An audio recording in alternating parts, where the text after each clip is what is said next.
Les causes qui me sensibilisent, c'est vraiment le côté les viols, les attouchements, etc. De par moi aussi ce que j'ai pu vivre quand j'étais petite. D'accord. Dès que j'écris un scénar, ça revient et je pense que c'est aussi une thérapie pour moi d'écrire parce que du coup ça me permet d'évoluer et de grandir sur ce truc-là que peut-être j'ai pas encore guéri à 100%, tu vois, mentalement. Et ça me touche un peu de parler de ça. Action. Tu connais bien. Salut Jessica. Ça va ? Ça va et toi ? Ça va, je suis trop contente d'être ici avec toi, pouvoir parler de plein de choses, tout ça. Franchement, ça fait trop plaisir. Merci à toi d'avoir accepté de venir dans mon émission. On se connaît depuis un moment, on s'est déjà rencontrés. Exactement. De temps en temps, on a fait des petits shootings ensemble, des petites vidéos. Et voilà, Jessica donc Herrero, j'ai adoré ton aura, ton énergie, qui tu étais déjà. On s'est recroisés là il y a quelques jours. Et on s'est dit, mais si on faisait un petit podcast, j'ai mon podcast Ikigai qui est lancé, ça faisait longtemps qu'on ne s'était pas vu. Hein, mais grave, ça faisait déjà au moins quelques années. 6 ans, je pense, 5 ans qu'on ne s'était pas vu. Alors, je pense que tu abuses un peu, mais, mais c'est 3 ça ans, se allez, compte en 3 année. ans. Mais je suis marseillaise, c'est pour ça. Voilà, t'es comme moi, la notion du temps, j'ai capté ça. que c'était pas trop ça. Mais en tout cas, ça faisait un moment qu'on s'était pas capté, et là, c'était l'occasion de se reconnecter. Grave. Et t'étais déjà dans ma liste de personnes que je voulais inviter, donc je suis ravi. On a pu s'organiser en quelques jours, donc merci encore. Merci à toi pour cette invitation. Donc déjà, comment je pourrais décrire un peu Jessica ? Moi, personnellement, c'est quelqu'un pour moi de déterminé, qui a beaucoup de... Enfin, qui a un aura et un regard artistique incroyable. T'as envie de développer des choses, de faire des choses. T'es une battante, t'es une entrepreneuse. Exactement. C'est comme ça que je te qualifierais, en tout cas moi, personnellement. La vérité, tu m'as, je pense... T'as bien dit un petit peu les choses sur moi.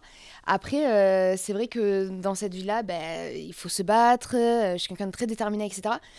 Je suis passée par des phases où j'ai fait de la télé-réalité. Ça a permis, moi, de pouvoir aussi manger. Ouais. Parce qu'on est dans un monde qui fait que il faut que tu travailles, il faut avoir de l'argent, etc. J'ai aimé faire de la télé-réalité. Parce que ça me rend vivante, etc.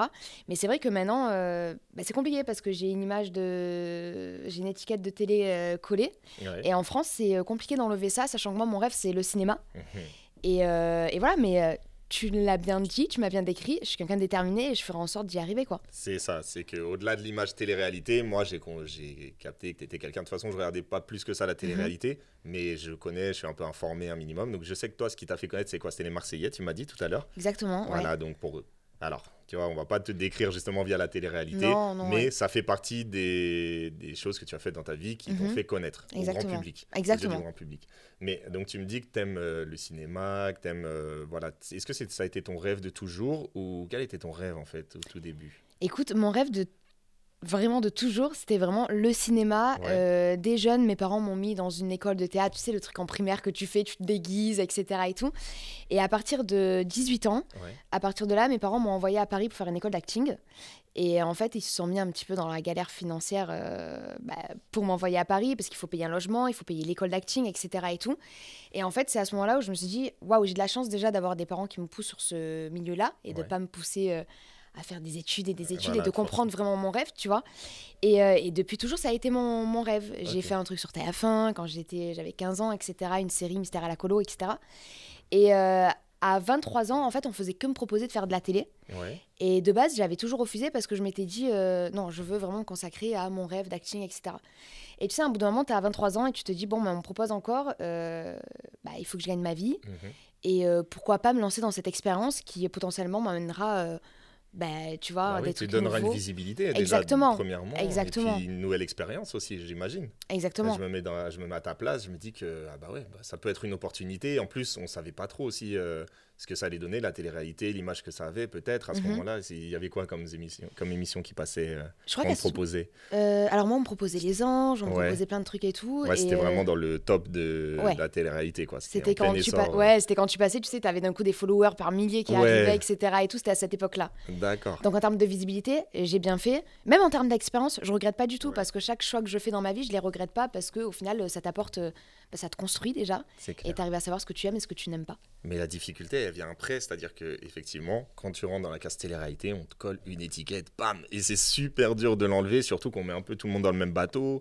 Quand il y a des histoires comme actuellement avec Magali Berda, des choses comme ça, Booba, des gens qui viennent un peu te titiller parce que voilà, la télé-réalité a amené à créer des influenceurs, voilà, clairement. Et les influeeurs ont été approchés par plein de marques derrière qui ont demandé de vendre des choses. Et bah, forcément, tu rentres dans le jeu. Moi, je pense que si j'étais dedans, peut-être que je serais rentré dans le jeu. On n'en sait rien. Bah oui. Donc, voilà. Mais ça a créé aujourd'hui des polémiques. On est un peu dans un nouvel essor, dans un nouveau regard sur la télé-réalité, j'ai l'impression. Le regard de la télé-réalité a changé. Les influenceurs, il y a une nouvelle génération qui arrive. Comment tu te situes, toi, par rapport à tout ça? Tu as vu toute cette évolution? Qu'est-ce que tu penses un peu de toutes ces histoires? Alors, j'ai mis plein d'histoires dans la tête. Alors moi, je me dis, alors où je dois aller, etc. et tout. Mais t'es rentré dans le vif du sujet direct, moi j'y vais aussi. Non, bah en fait, moi je ne cracherai jamais sur la télé-réalité parce que la preuve, il y a encore un an, j'ai fait une émission. Peut-être que là, je vais refaire une émission. J'en sais rien de ce que je vais faire, tu vois. Mais je te rejoins sur le côté des placements de produits et tout, etc. Ça a mis un petit peu tout le monde dans le même sac. Et en fait, il y a 4 ans, on gagnait tous énormément bien notre vie. Et bon, moi, j'ai pas été très intelligente parce que je pensais que j'allais vivre comme ça toute ma vie, tu sais, à claquer des sous. Enfin, t'es à Paris, t'es pas entouré, on te dit pas qu'il faut vraiment mettre de côté, etc. et tout. Mes parents m'ont dit, mais j'ai pas voulu écouter. Hein, ouais. Mais c'est vrai que là, on est dans un truc où, bah, du coup, comme tu dis, il y a d'autres influenceurs qui viennent et qui, pour le coup, ne viennent pas de la télé. Donc, en fait, leur engagement est beaucoup plus important que nous, des personnes qui viennent de la télé, parce que vraiment, on les suit, les nouveaux influenceurs, de par ce qu'ils font vraiment. Donc maintenant, c'est à nous, enfin, c'est à moi, à montrer réellement qui je suis, ce que je veux, etc. Mais c'est vrai que les placements de produits, ça a chuté. Ça a chuté, totalement. Et c'est pour ça que maintenant, on peut plus compter que sur ça. Et puis moi, en vérité, j'en avais marre de compter que sur ça. Je l'ai fait parce que c'est un gagne-pain et parce que j'aime aussi ce que je propose. Parce que maintenant, je sélectionne, je prends pas n'importe quoi. Mais c'est vrai que maintenant, moi, j'aimerais vraiment, pour le coup, vivre de ma passion. Vraiment. Ok. Ouais. Et donc, ta passion première? Ma passion première, c'était le cinéma, l'acting, etc. Ça l'est toujours, j'imagine? Complètement. Ok. Ouais, et là, la preuve, j'ai fini d'écrire en long métrage. Ouais. Ça fait déjà depuis bien 2 ans et demi que j'ai fini d'écrire. Mais je l'avais laissé un peu de côté parce que du coup, je pense que j'avais pas grandi encore dans ma tête pour me dire ok, go, maintenant il faut que je me lance, il faut que je rencontre les personnes. Je suis entourée aussi maintenant d'amis qui m'aident à rencontrer des bonnes personnes, des producteurs, etc. et tout. Et mon long métrage, ça parle sur le trafic d'enfants, sur les viols, etc. et tout. C'est quelque chose que j'ai créé avec une forte histoire sur l'action, le drame, etc. Chaque histoire que je peux écrire, j'ai écrit aussi une série. J'aime passer des messages. Je veux pas juste écrire pour écrire et pour avoir la fame. La fame, ça m'intéresse pas forcément aujourd'hui. Je veux me dire que je suis ici, je veux faire ce que j'aime, mais être reconnue de par les messages que je peux envoyer. Et sensibiliser les gens sur plein de choses. Voilà. Ok, donc là, tu dis il y a quelque chose à créer et un message à faire passer. Exactement. À travers ta passion. Mais alors, ok, on va venir sur plein de trucs parce que tu prends les devants, c'est bien sur mes questions. Mais on va y aller progressivement. C'est-à-dire que là, on va rappeler un peu le thème de l'émission qui parle d'ikigai. T'en avais déjà entendu parler avant cette émission, l'ikigai? Tu sais de quoi il s'agit? Est-ce que tu sais même ce que c'est que l'ikigai? Non, je suis désolée. Ah, bah très bien. Non, encore mieux. Encore mieux, c'est-à-dire que là, tu découvres. En plus, je t'ai dit que c'était le thème, mais je pense que tu n'as pas percuté parce que tu ne sais pas ce que c'est que l'ikigai. Ah, donc, c'est un peu le fil conducteur le thème de l'émission. L'ikigai signifie trouver sa voie. Donc, tu vois, il y a un petit graphique comme ici. Ah, trop bien. Tac. Donc, qu'est-ce que l'ikigai? L'ikigai, c'est ce que tu aimes, ce dont le monde a besoin, ce en quoi tu es doué, et ce pourquoi tu es payé. Ok, c'est un terme japonais. On dit que si tu réunis ces 4 points-là, tu as trouvé ton ikigai et donc ta voie. D'accord, ok. Donc, c'est intéressant ça. Bah oui. D'accord, ok. C'est totalement intéressant. Mais grave. On va venir point par point. Est-ce que tu penses avoir trouvé ton ikigai? Est-ce qu'il est en cours? Est-ce que tu es en train de le trouver? Tu vas le chercher. On va en venir du coup tout de suite. Donc, qu'est-ce que tu aimes faire? Donc, j'ai bien compris, c'était l'acting. Etc. Voilà. En quoi tu es doué? Est-ce que tu penses être doué dans l'acting? Je pense être... oui, c'est pas prétentieux, hein, mais je pense être doué dans l'acting. Je pense juste qu'aujourd'hui, je me suis un peu fermé des portes avec la télé. Mais tant pis en fait, parce que j'ai voulu le faire. Et comme je t'ai dit, je regrette pas et voilà. Mais je pense juste qu'il faut que je rencontre les bonnes personnes qui vont me faire confiance. Et tu vois, il y a plein de castings que j'ai passés, je rebondis sur ça, où donc les directeurs de cast, trop bien, etc. et tout, les réals ont flashé sur moi. Et quand ça passe des fois aux mains de la prod, parce que c'est eux aussi qui sont décisionnaires, là, on a regardé son nom et prénom, elle a fait de la télé. C'est relié et ça à me quelque saoule. chose. Et ça me saoule parce que j'ai l'impression que c'est qu'en France où il y a encore ce blocage. Et j'aimerais peut-être être une des meufs qui a réussi à pousser cette porte et à dire... désolé du terme, mais merde en fait, écoutez-moi et regardez le talent que j'ai. Parce qu'au final, je vis dans un truc où je me dis, on me dit que j'ai du talent, mais on me donne pas l'opportunité de le montrer. C'est horrible. Bah, je le comprends. Voilà. Je le conçois. Bah ouais, parce que tu te dis, en fin de compte, tu voulais faire une expérience, tu as voulu passer à la télé, et c'est dommage, ça te crée un mur, en fait, une sorte de, vraiment, de blocage. Voilà, il faut un peu défoncer ces murs-là et t'enlever cette image. Bon, je pense que c'est pas impossible, mais du coup, ça a l'air difficile. Ça a l'air difficile, mais je pense, comme tu dis, que c'est pas impossible. Mais il faut se battre, quoi. Il faut se battre. Et comme battre. tu es une battante. Et voilà. Et il faut que je sois bien entourée. Du coup, troisième point, ce pourquoi tu es payée. Bah, la télé. La télé, tu as été payée. Mais est-ce que maintenant, c'est ton ikigai? Tu as un nouvel ikigai, être payée pour être actrice? Oui, exactement. Mais du coup, là, je ne suis pas encore dans ce truc-là encore. Donc tu vois, aujourd'hui, mon principal revenu, c'est vraiment les placements de produits. D'accord. Bon, là, je vais sortir un e-book sur l'hypersensibilité. Mais en ce moment, c'est que ça. Et c'est pour ça que ça me tente aussi de repartir dans la télé. Parce que j'en ai marre d'attendre. Enfin, tu vois ce que je veux te dire? C'est tout un cercle aussi vicieux. Même si j'aime beaucoup la télé aussi. Et je pars du principe qu'on n'est pas obligé de choisir non plus. Ouais. Enfin, ouais, tu vois. Mais moi, je suis totalement d'accord avec toi. Pourquoi ne pas tout faire un peu, voilà, c'est ça. vois? Pourquoi ne pas kiffer, faire plein d'expériences et en fait, oui, on est forcément jugé, surtout ici en France, mais voilà, je pense dans plein d'autres endroits aussi. Mais il faut savoir se couper du regard des autres, du jugement des autres. C'est pas évident hein, quand tu as des producteurs effectivement qui te bloquent et tout, tu as des portes qui se ferment. Mais bon, je pense qu'il y a moyen de trouver parce que tout le monde n'est pas aussi fermé, tout le monde ne colle pas autant d'étiquettes. Et puis, plus tu vas en faire, plus on va te voir autrement. Je suis complètement d'accord. Il n'y a pas de raison. Je sais pas, regarde, si on prend un exemple, Clara Morgan par exemple, c'est vrai, ça a été difficile pour elle de réussir parce qu'elle vient d'un autre milieu qui est encore plus sensible, surtout à l'époque à laquelle on l'a connue, quoi. Je pense que c'est possible, mais voilà, il y aura du chemin. Dernier point, donc il te manque encore pour l'instant le ce pourquoi vous êtes payé, je pense qu'il va venir progressivement, si tout va bien, je te le souhaite. J'espère. Et enfin, ce dont le monde a besoin, et ça je pense que tu es en train de le faire parce que ce dont le monde a besoin, de ce que j'entends, tu veux faire passer un message qui te parle personnellement. Les causes qui me sensibilisent, c'est vraiment le côté les viols, les attouchements, etc. De par moi aussi, ce que j'ai pu vivre quand j'étais petite. D'accord. Et c'est quelque chose vraiment que dès que j'écris un scénar, ça revient. Et je pense que c'est aussi une thérapie pour moi d'écrire.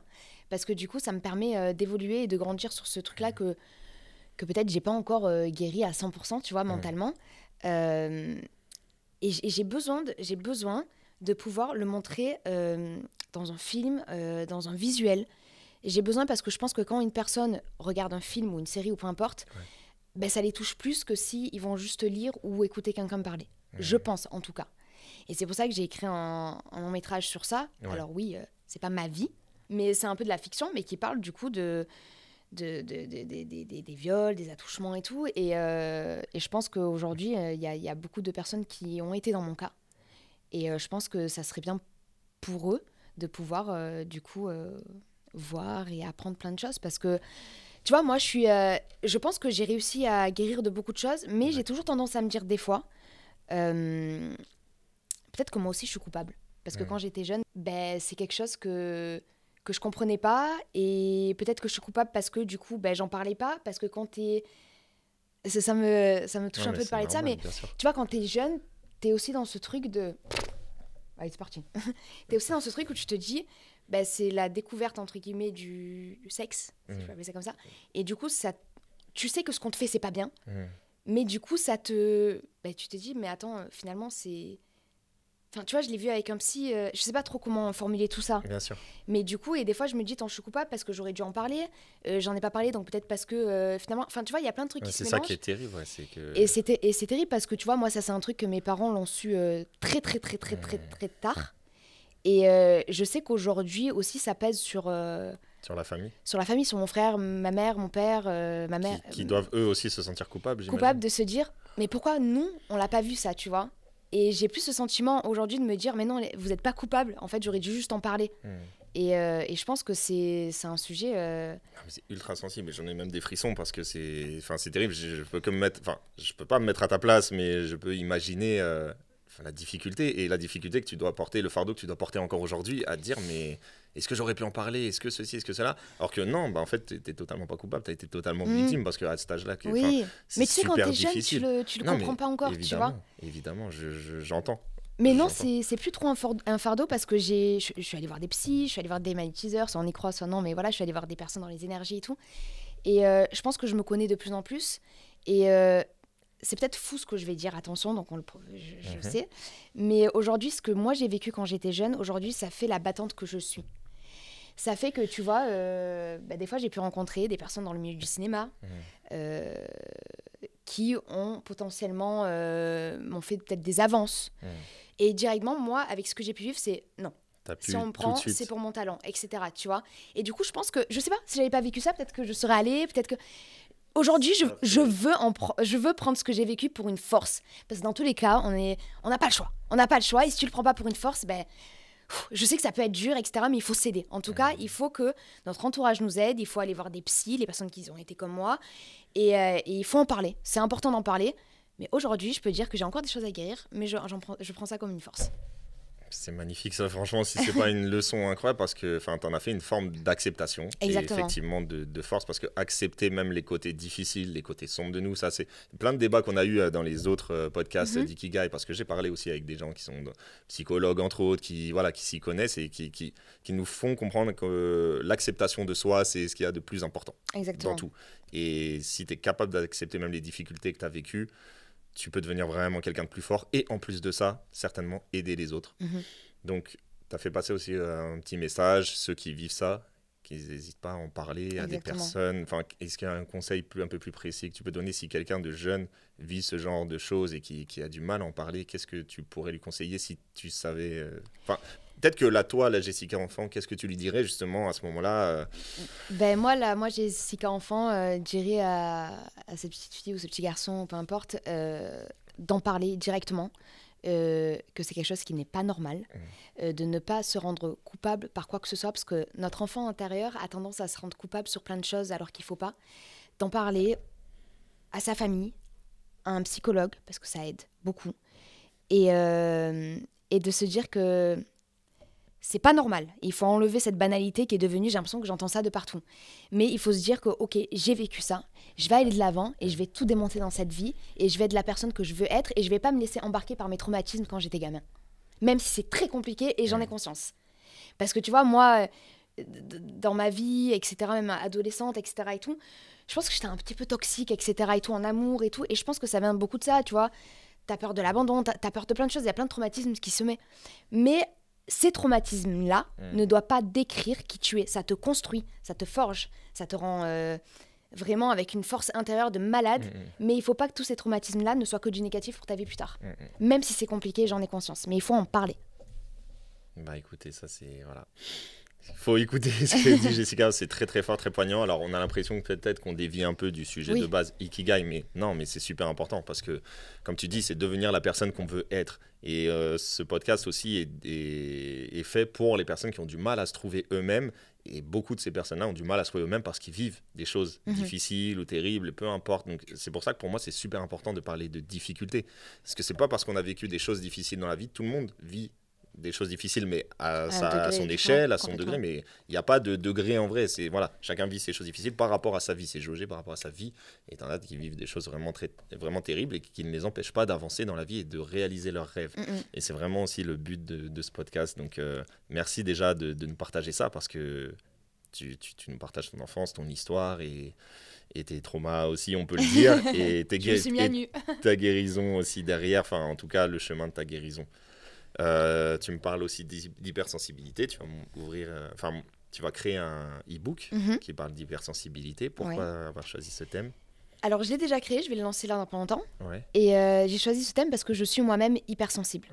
Alors, parce qu'en ce moment, c'est aussi une mode de dire c'est un pervers narcissique parce qu'on t'a trompé, etc. Ou t'es hypersensible parce que tu pleures, etc. C'est ça. On a un peu le mot facile. Voilà, on a le mot facile. C'est vrai que ça décrédibilise un peu tous ces mots-là parce qu'on entend je suis HPI, je suis sensible, je suis machin. Exactement. Tu es bipolaire, tu es un pervers narcissique. C'est très bien que tu précises ça. Comment tu peux nous en parler de l'hypersensibilité? Mais tu as raison. L'hypersensibilité, moi, j'ai découvert que j'étais hypersensible vers 22-23 ans. Parce que rien ne pouvait vraiment me toucher. Je pleurais pour rien, j'étais très empathique. D'un coup, j'étais stressée par des situations. Par exemple, j'avais du bruit non-stop, j'étais stressée. Enfin, tu vois, plein de choses que j'ai écrit dans mon e-book. Ouais. Et en fait, j'en ai parlé un petit peu sur TikTok. Ok. Et j'ai vu qu'il y avait plein de gens qui me commentaient qu'ils avaient besoin, eux, de comprendre leur hypersensibilité, de comprendre déjà s'ils l'étaient vraiment ou pas, d'essayer de savoir avec des exercices comment ils pouvaient se sortir de cette hypersensibilité, parce qu'il faut pas tout mélanger. L'hypersensibilité, si on arrive à la gérer, pour moi, c'est un don. Clairement, pour moi, c'est un don. Parce que tu es extrêmement empathique, parce que tu ressens des choses que la plupart des gens ne le ressentent pas. Tu arrives à capter les émotions des gens, etc. Tout à fait. Et je pense d'ailleurs que tu es un peu hypersensible. Certainement. Ouais, je ressens un petit peu ton énergie. et du coup, j'explique tout ça dans mon e-book parce que, tu vois, c'est un e-book que oui, je vais vendre. Mais en fait, moi, aujourd'hui, je me dis que si je veux travailler et faire des choses, des e-books ou quoi, c'est vraiment, j'en reviens à aider les gens. Je veux pas que ça soit, ouais les gars, alors je vais vous vendre des e-books de comment s'habiller et tout. Non, en fait, j'ai besoin maintenant, aujourd'hui, dans ma vie en tout cas, d'avoir un sens à tout ce que je fais. Et mon sens aujourd'hui, c'est que ça soit dans le cinéma, dans les e-books ou quoi, c'est d'aider les gens. Voilà. Et mon e-book va parler de tout ça. Et sur TikTok, j'ai vu qu'il y avait une flambée de personnes qui voulaient être aidées sur ça. Je ne suis pas psychologue, attention, voilà, ça je le redis. Dans mon e-book, je mets exactement, moi, tout ce que j'ai pu faire comme exercice pendant 7 ans pour que ça m'a aidé à évoluer et à accepter mon hypersensibilité et à ce qu'aujourd'hui, ça soit un don pour moi. Un don et une force. Et une force. Encore une fois, c'est génial. Là, le thème, ça peut limite être comment trouver son ikigai en étant hypersensible. Grâce à toi, c'est voilà. Grave, je pense qu'on a le titre un peu de la vidéo, pourquoi pas. Et tu peux nous donner un exemple d'exercice pour définir son hypersensibilité ou dépasser son hypersensibilité? Bah déjà, c'est écrire une lettre à soi-même. D'accord. Écrire une lettre d'amour à soi-même, c'est déjà important. Parce que les personnes qui sont hypersensibles ont tendance à se dire je suis pas normale. Pourquoi je pleure? On me regarde de travers. Même en couple, c'est compliqué en couple d'être hypersensible parce que dès que la personne, par exemple, ne va plus te donner ta attention pendant 3 heures, bah, tu as l'impression que la personne t'abandonne. Enfin, il y a plein de trucs qui rentrent en jeu. Donc, s'écrire une lettre à soi-même, avoir un petit carnet sur soi et tous les jours, tous les soirs quand tu rentres, dire cette situation m'a mis dans cet état-là. Pourquoi? Comment la prochaine fois, il faudra que j'essaie de gérer mes émotions? Enfin, il y a plein de trucs. D'accord. Il y a plein de trucs et je vais arrêter de parler parce que sinon, ça servira à rien. Oui, on va garder le mystère dans le e-book. Mais il y a plein de choses. Même, je parle un petit peu de bulle de protection qui m'a beaucoup aidé sur plein de choses. Enfin, bref, plein de choses. C'est des exercices que toi, tu reproduis au quotidien. Exactement. Ou que tu as fait pendant un temps et aujourd'hui, ça va, tu n'en as plus forcément besoin. C'est des exercices que j'ai fait au quotidien pendant 7 ans. Et il y a à peu près 3-4 exercices que je continue à faire au quotidien. D'accord. Parce que ça m'aide à me canaliser. Okay. Vraiment. Ok. Parce tu peux que me donner sinon, tes petits exercices à toi du quotidien? Tu peux me les donner Moi, je fais beaucoup de méditation. D'accord. Dès que je rentre le soir, je fais beaucoup de méditation qui me permet de souffler, de me recentrer. C'est important de se recentrer. Mais après, tu vois, au-delà de ce truc d'hypersensibilité, vu que je suis beaucoup dans tout ce qui est univers, etc., donc, si tu veux, je mélange un petit peu les deux. Par exemple, si j'ai passé une journée horrible, je rentre chez moi, je visualise une petite bulle de protection. Ouais. Et en fait, toutes les choses qui sont négatives, c'est comme si en fait, sur cette bulle de protection, tout le négatif rebondissait et repartait. C'est-à-dire ça ne pouvait pas m'atteindre. Je sais pas si tu vois ce que je veux dire. Bien sûr, je comprends totalement. Donc plein d'exercices comme ça. Ok. Moi, il y a autre chose que je disais, par exemple, c'était une énergie reste une énergie. Et ce qu'on perçoit comme énergie négative n'est pas forcément négative, c'est aussi la perception. Et si tu reçois cette énergie négative, tu peux la ressortir, ça reste une énergie, et à toi de la ressortir en énergie positive. Et c'est comme se dire que un échec n'est pas un échec, mais c'est un apprentissage. C'est ta perception, c'est ça qui est super important. Et c'est comprendre ce que tu ressens, pourquoi tu le ressens comme ça, pourquoi tu le ressens négativement, et essayer de voir comment tu pourrais le tourner en positif. Voilà. Tu as vécu une journée difficile, tu as eu un moment, quelque chose qui s'est mal passé. Ok, aujourd'hui c'est une expérience et je sais que plus tard je ne ferai plus l'erreur ou plus tard je me protégerai. Ou, comme tu as pu me parler avec quand tu as un producteur de cinéma aujourd'hui qui te propose des choses un peu bizarres, tu sais te protéger, tu sais comment te battre, tu sais qui tu es. Exactement. Et ça c'est important. Écoute, on a déjà parlé de pas mal de choses parce que c'est fou, tu débites et c'est génial parce que tu parles de tout ce qui est super important. Et heureusement tu m'arrêtes un peu parce que sinon moi je peux parler ouais, non, mais je sais. Matin. Je sais déjà qu'on a parlé un petit peu avant, on était obligé de se retenir. Ouais, c'est vrai. On va parler de la Jessica entrepreneuse et aussi on peut dire actrice mais aussi réalisatrice parce que là donc, comme tu m'as dit tu développes ton propre film.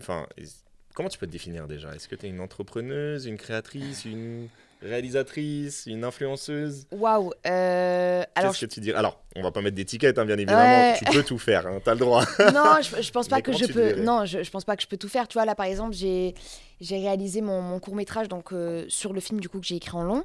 Ouais. Je vois que j'ai pas encore les capacités de réaliser. J'ai jamais fait d'école, même si je pars du principe que une école... Enfin, tu vois, j'ai rencontré plein de mecs ou de femmes qui n'avaient pas fait d'école de réal et pourtant ils sont archi forts. Donc voilà. Mais j'ai pas la capacité aujourd'hui de réaliser. Donc je vais pas dire que je suis réalisatrice, tu vois.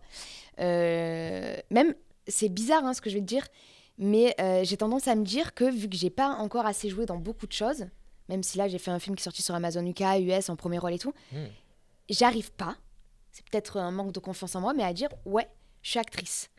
Je sais que je le suis parce que j'ai du talent, mais pour moi, j'arriverai à dire ça quand vraiment j'aurai atteint des objectifs de malade. Tu vois ce que je veux te dire? Syndrome de l'imposteur un peu. Ouais. Léger. Oui, léger, merci. Waouh. Je vais repartir chez le psy après. Non, je rigole. C'est normal après. Hein. Ouais. Mais ça, c'est normal en fait. Quand tu veux vivre de ta passion, moi je l'ai vécu et beaucoup le vivent.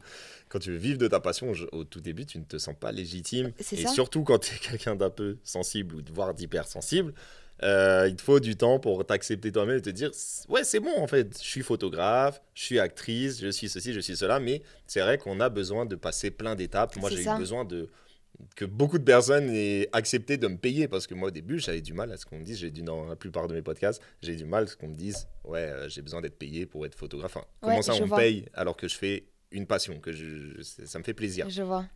Au bout d'un moment, oui, non, ça devient plus que ta passion, ça devient peut-être ton ikigai. Parce qu'il ne faut pas oublier, hein, pour avoir son ikigai, il faut être payé. Il faut pouvoir en vivre.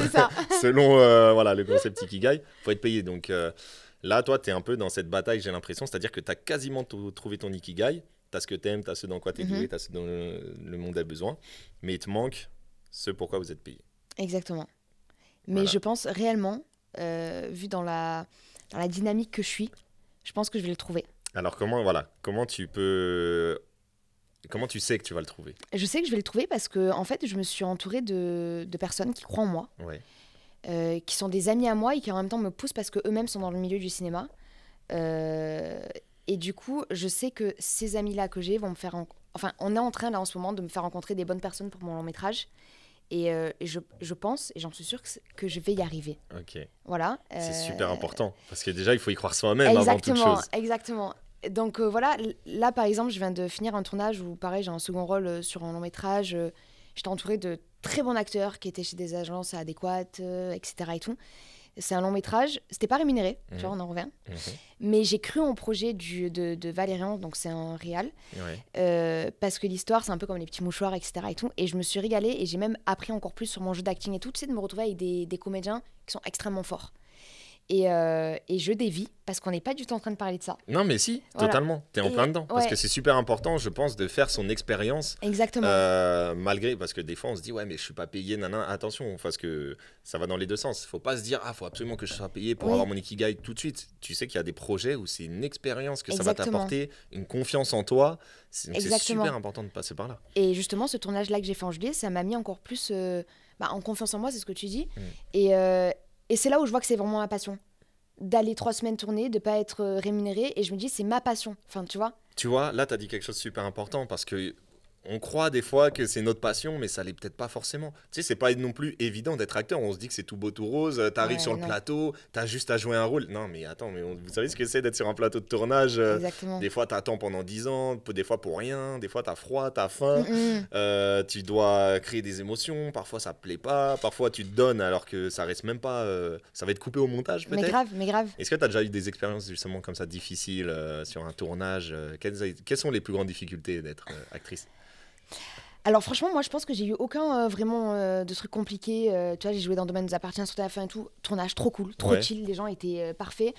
Pareil, le long métrage. Je pense que c'est juste par rapport à moi, mon court métrage que j'ai fait. C'est là où ça a été plus compliqué. Parce que j'étais en même temps réal, j'étais en même temps comédienne, j'étais en même temps productrice dans le sens où c'est moi qui finançais tout. Donc c'est moi qui devais gérer les allers-retours des uns, des autres, etc. Et en fait, je pense que j'étais tellement fatiguée à un moment donné qu'il a fallu que je joue dedans. Un bout d'un moment, c'est une scène où mon petit frère se fait enlever.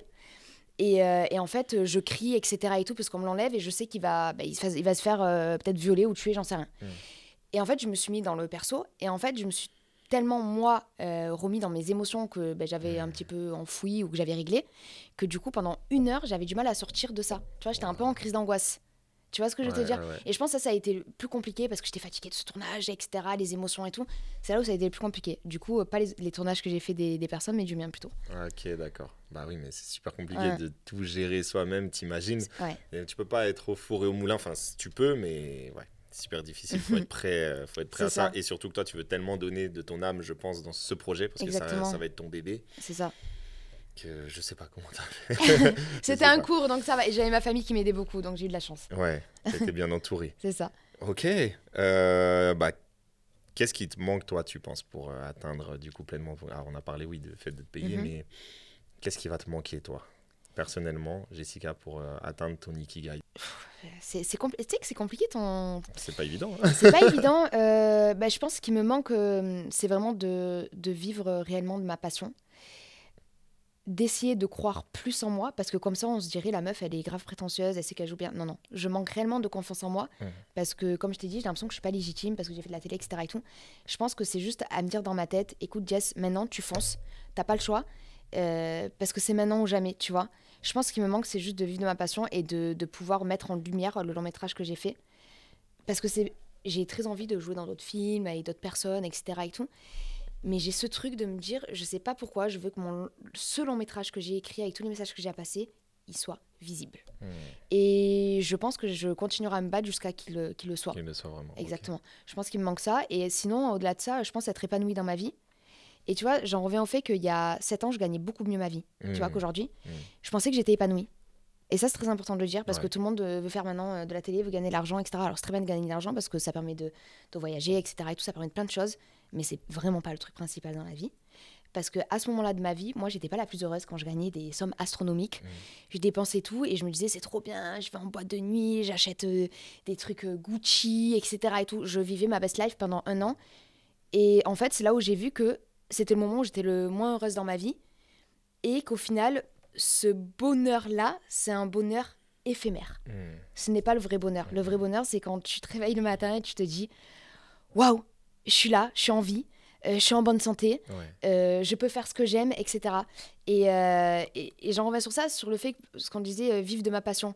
Vivre de ma passion, moi, si je vis de ma passion et je peux payer mon crédit de maison et faire un petit peu profiter ma famille et un petit peu voyager, c'est très bien. Je veux pas gagner des... Tu me dis maintenant, fais un choix. Tu vis de ta passion, tu gagnes pas beaucoup, mais tu arrives à vivre de ta passion, ok. Ou alors tu vis réellement de ta passion et là, tu es multimillionnaire. Mais à côté de ça, t'as pas le bonheur, je sais pas, d'être bien dans ta vie amoureuse, d'avoir ta famille, etc. et tout. Je choisis largement l'autre. Maintenant, l'argent, pour moi, ce n'est plus le truc principal. Je veux juste m'épanouir, voilà. Très beau message. Et t'épanouir, donc trouver aussi un peu ton équilibre. C'est ça aussi, je pense que c'est une de nos batailles en tant qu'entrepreneur, qui est créatif, etc. Comment trouver notre équilibre de vie entre vie perso, vie familiale, voilà, vie amoureuse, ton travail, ta passion, ton ikigai. Ouais. T'arrives à trouver cet équilibre du coup? Moi, ça y est, je pense que j'ai réussi à le trouver. Ouais, je pense avoir réussi à le trouver. Le seul truc là, c'est que ça fait depuis 2 semaines que je me dis, il faut que je me remotive, je remonte à Paris. Alors, je sais pas trop si ça va faire une balance, je sais pas, dans mon couple ou etc. Mais j'essaie en tout cas de me dire que c'est maintenant ou jamais. Et si tu es avec une personne en couple qui comprend réellement que tes projets, c'est quelque chose de très important et qui te voit évoluer, la personne avec qui tu es sera juste heureuse en fait, tu vois. C'est pas comme si ça, c'est super important. Ouais, carrément. Super important. La relation, la personne avec qui tu vas être, ça a une importance capitale, surtout quand tu as eu des parents aussi, un entourage qui t'a soutenu, etc. C'est ça. Je pense que, voilà, mais bon, t'aies eu ça ou pas, il faut que la personne qui partage ta vie comprenne aussi ton côté passion. Mais toi aussi, tu dois être capable de trouver cette balance, cet équilibre, ne pas trop te perdre dans cette bataille d'argent ou de passion, voilà, parce que tu peux vite te perdre. Mais complètement. Mais je me suis déjà perdue, donc je pense que je vais pas me reperdre. Donc là, tu t'es trouvé. C'est ça. Ok, donc avec ta chérie, tout se passe bien. Exactement. Et elle te suit dans tes aventures, elle t'accompagne au quotidien ou pas? En fait, dans notre couple, on est très, toi tu fais tes projets, moi je fais les miens. Si j'ai un souci, t'es là, si elle a un souci, je suis là. C'est génial. Mais je pense que c'est vraiment important que dans un couple, chacun ait sa liberté de projet et ne pas empiéter sur l'un et l'autre parce que ça nous permet nous aussi de nous évader en étant seuls dans un projet. Et je trouve que c'est important d'avoir nos moments aussi seuls, tu vois. Il faut pas tout mélanger. Je suis d'accord. Voilà. Moi, je suis d'accord. Je suis quelqu'un qui pense qu'il faut avoir ses moments pour soi. Et quitte à après échanger sur ça, sur ce que tu as vécu aujourd'hui avec ton chéri, ta chérie, mais on ne peut pas tout mélanger. C'est difficile de vivre de la même passion ou d'être avec quelqu'un qui ne te comprend pas du tout et qui te bloque dans ta passion. C'est super important si vous êtes avec quelqu'un qui cherche son ikigai actuellement. Essayez de le laisser trouver son ikigai avec le temps. Tranquillement, ça demande du temps, ça demande de la patience, mais vous aurez quelqu'un d'épanoui avec vous, en fait. Et ça peut être que bénéfique pour le couple, je pense. Et puis être en couple, en vrai, normalement, ça doit te ramener que du plus. Ça doit être que du plus, ça doit te soutenir, ça doit te faire évoluer. Mais qu'est-ce que j'allais dire ? Qu'est-ce qu'elle fait, Fanny, d'ailleurs, dans la vie, en fait ? Elle a des instituts. Des instituts. Donc c'est vraiment, on a deux vies complètement différentes. Elle, c'est plus posée, etc. et tout. Et moi, j'ai ce besoin de bouger, de vivre, de croquer la vie à pleines dents et de faire des... Moi, j'adore rêver. Et je veux que mes rêves vraiment deviennent réalité parce que vraiment, c'est ça qui me rend vivante, en fait, tu vois. D'imaginer tellement de choses. J'ai une question, on l'a déjà un peu posée, mais d'une autre manière, mais qu'est-ce que tu dirais aujourd'hui à ton ancien toi ? C'est une question que je pose à chaque invité. Et voilà, qu'est-ce que tu dirais à la Jessica enfant ? Toi, la Jessica aujourd'hui adulte, qu'est-ce que tu aimerais lui transmettre et lui passer comme message si tu devais lui écrire une petite lettre que tu déposerais Je pense que je dirais à mon ancien moi de... Ah, c'est dur ce que tu me demandes. Je pense que je dirais à mon ancien moi de pas avoir peur de la vie. Que la vie, c'est pas juste un combat, en fait. Toutes les relations ne sont pas juste un combat et que toutes les personnes ne me veulent pas que du mal, tu vois. Et je dirais à mon ancien moi de s'ouvrir à la vie, d'arrêter d'avoir peur qu'on l'abandonne ou d'arrêter d'avoir peur de blesser, de ne pas être dans de l'autodestruction, c'est ce que j'étais avant, tu vois. Et je lui dirais que la vie est belle et qu'il faut arrêter de se prendre la tête sur des choses futiles dans la vie parce qu'il y a tellement de choses beaucoup plus importantes dans la vie. Et en vrai, là, j'aimerais juste faire un truc, c'est de peut-être prendre mon enfant intérieur dans mes bras et de lui dire que tout ira bien du moment qu'on est en accord avec soi-même, qu'on s'aime et qu'on se donne de la valeur. C'est quelque chose qui me manque encore, je pense, de me donner de la valeur et de mettre tous nos bagages, tous nos traumas de côté et de s'en servir positivement. Mais ça fait remonter un petit peu des trucs et mais c'est important de demander ça parce que je pense qu'aujourd'hui il y a beaucoup de personnes qui savent pas ce que c'est un enfant intérieur, etc. et tout. Exactement. Et au final l'enfant intérieur c'est de là où tout vient. C'est ça. Pour moi, je sais que je l'ai jamais perdu, qui fait toujours partie de moi et je le perdrai jamais. C'est, tu vois, ce petit garçon passionné qui veut vivre de ses rêves.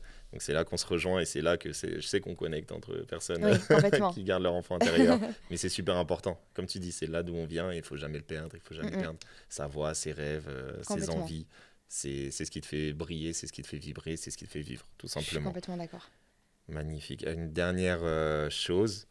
Qu'est-ce que tu dirais à quelqu'un qui veut vivre de sa passion mais qui ne sait pas comment faire aujourd'hui, qui est un peu perdu, qui aimerait qui aimerait tester, évoluer, oser peut-être vivre de quelque chose qui n'est pas son quotidien. Voilà, moi j'aurais toujours voulu être ceci, être cela, mais j'ose pas me lancer.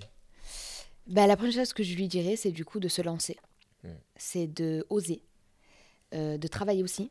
Parce que moi je l'ai compris, t'as rien sans rien dans la vie. Alors ok, il y a une part de destin, une part de rencontre, mais il faut que derrière tu travailles pour durer dans le temps, en tout cas. Ça, je lui dirais d'être déterminé et de croire en lui, réellement. De ne pas avoir peur, de ne pas se mettre en retrait, de ne pas se dire qu'il n'est pas assez bon, etc. Et de s'entourer de personnes qui vont te pousser vers le haut. Et ça, je pense que c'est important, je l'ai compris aussi. Parce que notre entourage peut facilement nous tirer vers le bas, selon qui tu fréquentes.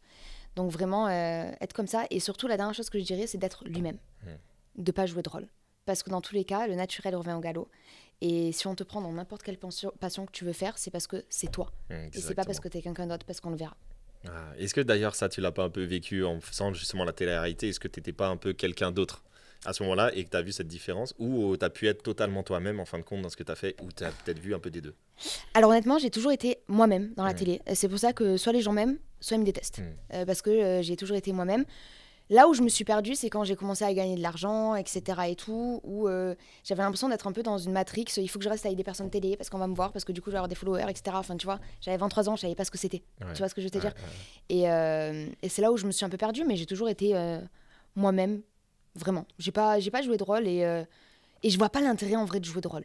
Ben écoute, c'est magnifique. Jessica, je crois C'était qu'on a fait le tour. Est-ce que tu as un dernier message, quelque chose que tu veux dire en plus? Tu as un message à faire passer, quelque chose à mettre en avant, que tu vas sortir, que tu vas créer? Moi, mis à part le fait que je sors mon e-book d'hypersensible bientôt. Voilà. On va le retrouver bientôt. Il sort quand? Écoute, j'attendrai que tu sortes la vidéo, comme ça je...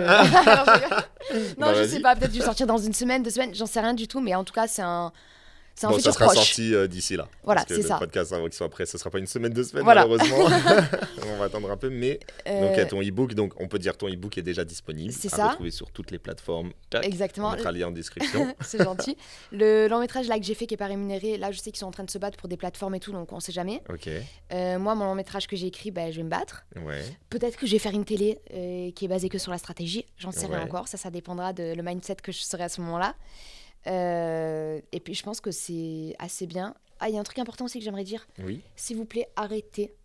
Je sais pas comment sensibiliser ça, mais les violences sur les animaux. Je sais pas si on peut tous se mettre ensemble pour faire des vidéos, je sais pas, pour essayer de sensibiliser au maximum ça, et que les personnes qui font du mal aux animaux commencent à comprendre qu'il faut arrêter. J'aimerais que la justice fasse en sorte que ces personnes-là qui font du mal aux animaux prennent des plus grosses punitions. Et je pense que c'est ce que j'espère le plus, en tout cas. Ok. Voilà, moi je suis beaucoup dans la cause animale et c'est quelque chose qui c'est super important parce que c'est très important. C'est pas tout le monde qui est porté sur cette cause et c'est important d'en parler parce que c'est vrai qu'on n'entend pas assez parler. Donc il y a un beau message à faire passer. Ça, et te dire à toi un message, te dire merci beaucoup. Vraiment, de m'avoir donné l'occasion et l'opportunité de parler de où j'en suis un petit peu dans ma vie, les difficultés peut-être que j'ai pu rencontrer, que je rencontre. Et ici, là, ça m'a permis aussi de passer des beaux messages, toi et moi, pour les personnes qui ont vécu la même chose que moi. Donc ça, c'est cool. Je sais pas si je l'ai bien expliqué, parce que quand je suis remplie d'émotions, I'm sorry, mes mots partent un peu de tous les côtés. Merci, c'est l'objectif de ce podcast. On veut que tu parles avec le cœur, avec ton émotion du moment, avec qui tu es à l'instant présent. Et je pense que tu es sur une voie magnifique et que tu peux que briller. En tout cas, je te le souhaite vraiment. Et puis, merci d'être passé sur ce podcast. Merci à Vraiment, toi. Merci à Kevin et Dani, comme toujours. Merci à Kevin et Dani. Aurora et Jency, toujours à la production. Et puis, j'espère qu'on se reverra peut-être bientôt pour une partie 2, savoir où t'en es. Et tu me diras, j'ai trouvé aujourd'hui mon Ikigai et je vais vous expliquer comment j'ai fait. Exactement. On aura la suite. En tout cas, mille merci à toi, Jessica. Merci beaucoup, c'était trop cool. On se suit et suivez-la sur les réseaux, c'est connecté, c'est écrit là. Merci. Et abonnez-vous à la chaîne YouTube. Oui. Bisous. Bisous.